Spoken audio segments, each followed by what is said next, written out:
Defect inspection machine. Automatic paper feeding detection. The computer system equipped with touchscreen operation. The number of cameras can be customized and selected. The maximum operating speed of a single camera is 180 meters per minute. Adopting 4000 high-speed line, scanning sampling. The paired computer screen allows real-time viewing of various product issues.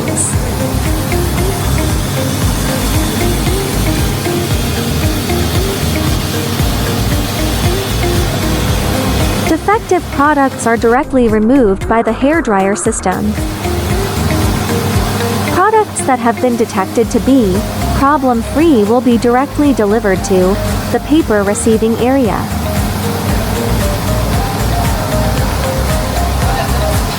If you are interested in this machine, please feel free to contact me.